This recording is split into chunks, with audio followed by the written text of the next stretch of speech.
This might be the most OP mod that has ever existed for Baldur's Gate, so let's go over it. This is the Sanguine Stalker Rogue mod. We're going level by level, combat tutorial, all the items you can need, so of course we start with the Rogue at level 1. Now this obviously gives you your sneak attack for melee and ranged. You have to have advantage on this. The easy way to get sneak attack to work is just having an ally next to an enemy in melee. It's the easiest and most simple way to get sneak attack working. We also gain Dex and Intelligence saving throw proficiencies. We gain simple weapon proficiencies, hand crossbows, longsword, rapier, short sword, light armor proficiencies. When it comes to your ability points, I'd have something like this: 8 strength, 16 dex, 16 constitution, 14 intelligence, 10 wisdom and 10 charisma. For your proficiencies, take whatever you feel like, and for your expertise, do the same. Rogue level 2 gives us our cunning actions, which means we can use a bonus action to hide, dash and disengage, and these are core for a rogue. And then level 3 is where we get to unlock our specialization. Now, Sanguine Stalker is what we're going with. Vampiric in nature, your bloodlust drives your every action to your core. In blood, you find your strength. This gives us Lacerate, so on hit, lacerate a target, cause them to bleed permanently unless they heal. We have Relentless Thirst. After drawing blood, you gain a burst of primal desire, gain a bonus action, and Vampire Bite. So suck the blood from a living creature to regain hit points. They take 2 to 8 piercing damage, but not if it's sleeping or if you are hiding. If the target is humanoid, you become happy and the target becomes bloodless. Biting creature does not break stealth, so bear that in mind, and this is a bonus action, so you can attack, bonus action. And with Relentless Thirst, you can probably see where this is going. And as the build goes on, you'll see you can just stack out attack after attack after attack after attack. Rogue level 4 brings our first feat, as well as Vampiric Claws. So you lash out with Deadly Claws, leaving gaping wounds. Now this does do more than 0 slashing damage. We get a ability score improvements over this. We're going to take our Dexterity all the way to 18. And then Rogue level 5. This brings Uncanny Dodge. So you use your lightning quick reflexes to protect yourself. When an attack hits you, you only take half the usual damage. We gain Blade Licker, so after striking a target with a melee attack, you can lick the blood from your blade to regain 1 to 42 hit points. And then Blood Loss. Your affinity for blood drives you to kill again. Gain an additional action upon killing a target, and this is where the build really starts to kick into high gear. Rogue level 6, Blood Seeker. You can hear the blood pouring from their arteries, gain advantage on bleeding or lacerated targets. So again, this helps with sneak attack. And Extra Attack. Can make an additional free attack after making an unarmed or weapon attack. If you gain the extra attack feature from more than one class, they don't add together. So you see again, everything is now really starting to kick into high gear and you can just do attack after attack after attack, especially if you slay an enemy. Gain another expertise, so do whatever you want. Rogue level 7 brings Evasion. So, when a spell or effect would deal half damage on a successful dexterity saving throw, it deals no damage if you succeed, and only half if you fail. We also have Immunity to Undeath, so you seat yourself completely in resistance to necrotic damage. Rogue level 8 brings our next feat. We also gain Sanguine Regeneration, so while not in sunlight, regenerate 1 hit point unless struck by radiant damage. We gain another feat of this, the ability improvement, and dexterity 220. Rogue level 9 brings Blood Frenzy as well as improved extra attack. So improved extra attack means you can make 2 additional attacks after attacking with your main hand weapon. And Blood Frenzy. After killing a target, enter a frenzy and gain a multi-attack. So you see everything just stacks together, all these class features. Rogue level 10 brings another feat as well as Fly. Now for your feat, we're going to come all the way down here. And we're going to take, when I can find it, Moderately Armoured. You gain armor proficiency with medium armor. And then we're going to bump our strength up to 9. Rogue level 11 brings Reliable Talent. So you make an ability check with a skill you're proficient with. The lowest you can roll is a 10.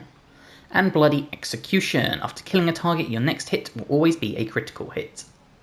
And then Rogue level 12, our final level, also brings another feat, as well as a bunch of actions such as Command, Approach, Halt, Drop, Grovel, and Flee.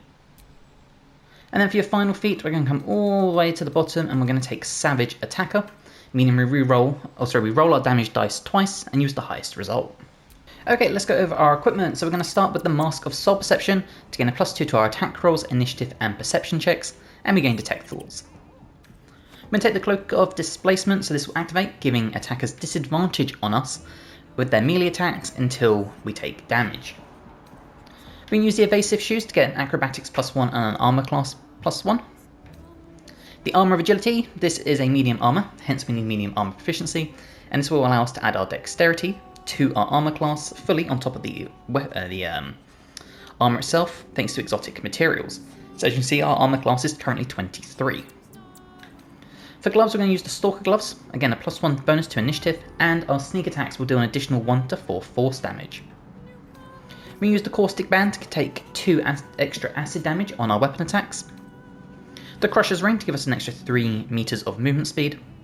The Surge and Subjugation Amulet, so once per long rest, when we score a critical hit, which is pretty easy thanks to our class abilities, we can paralyze a humanoid for 2 turns. For weapons, we're going to use the Sword of Life Stealing, so on a critical hit, the target takes an extra 10 necrotic damage, which ties into the theme of the build, and we gain 10 temporary hit points. And Ambusher, so +1 bonus to initiative rolls.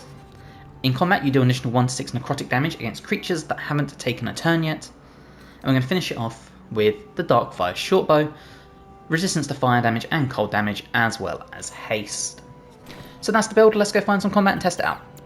Okay, you can see we're in the combat. We have our cloak ready and displaced, so let's start doing some damage. We'll start, of course, with a sneak attack. And there you go, see the enemy is lacerated, and we did a bunch of damage. Now we can follow up with our attacks. And now we have Bloodlust, so we can continue going in with our attacks. Executioner, thanks to our class abilities. There we go. If we wanted to, we can then paralyze the target. We're not going to, because they'll probably die on this round. And again, we can keep pumping out all these attacks. Execution this time to land the crit. We gain the 10 temporary hit points.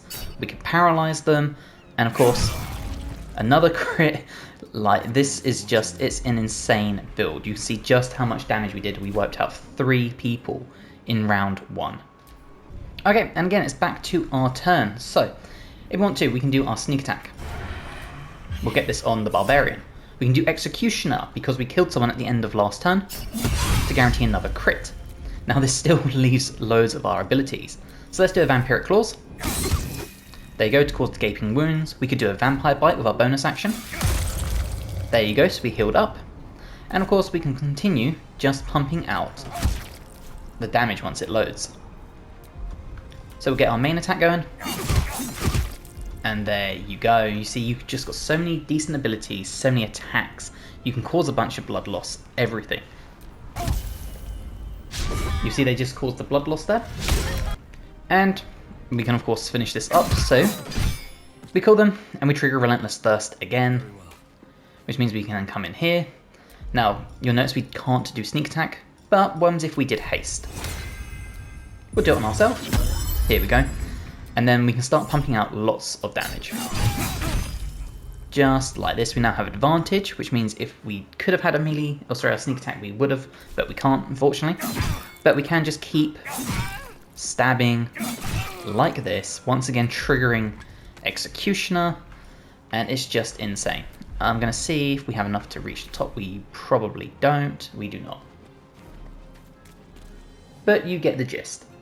Okay, now we have a full turn of haste, so let's do this. And we'll show you this off, just how much you can pump out. And let's begin. We can do our Executioner, because of course we killed someone last turn.